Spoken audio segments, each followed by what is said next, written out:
Hey guys, I'm a bit late, but I'm going to make this as straightforward as possible. Today, we're discussing the invis situation, which has caused one of the major downfalls of Skibidi Toilet. I'm making this video to simplify things while keeping the information consistent so people can actually understand what's going on. If you want a more in-depth breakdown, you can check out Plunger's video to learn more. So let's dive in. First, how did this all happen?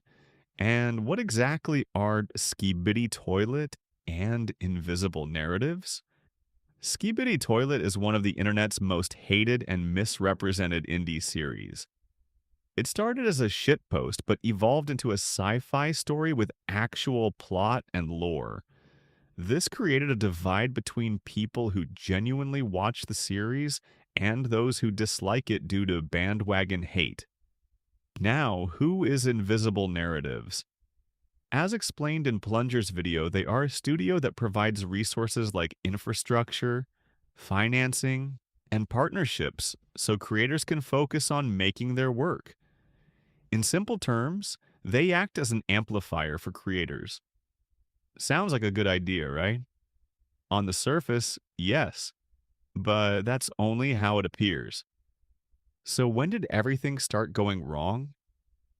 It began around episode 79, one of the most controversial points in Skibidi Toilet history. Fans started noticing errors and abnormalities, especially in episode 79, part 3.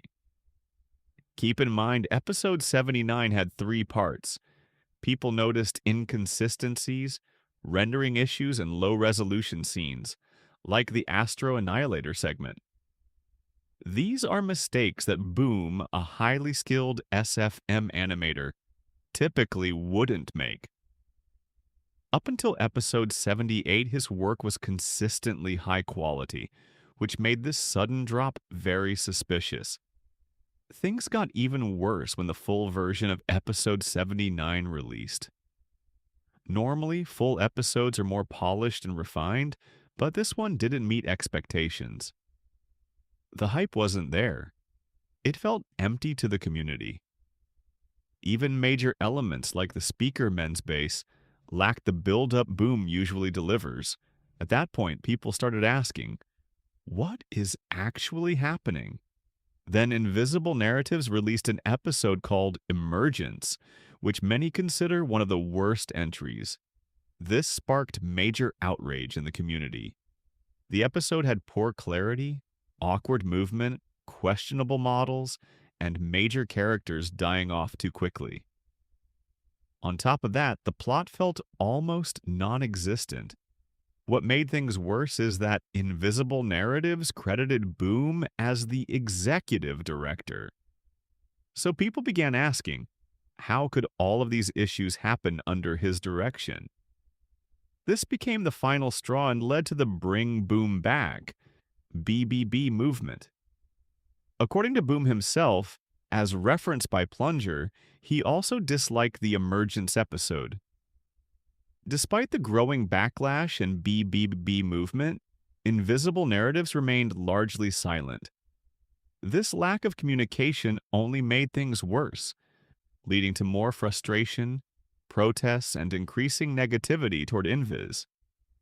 At the same time, Boom unintentionally fueled the situation by hinting at frustration and the possibility of being replaced, which further alarmed the community.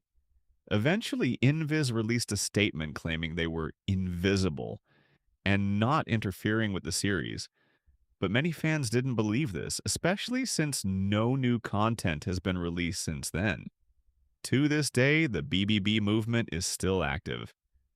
It even became trending on Twitter at one point.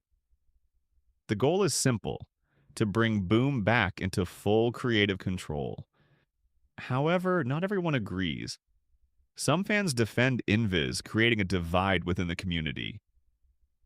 This split has caused tension that didn't exist before.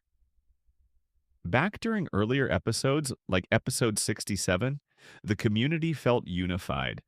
But as Invis became more involved, divisions grew, weakening the fan base.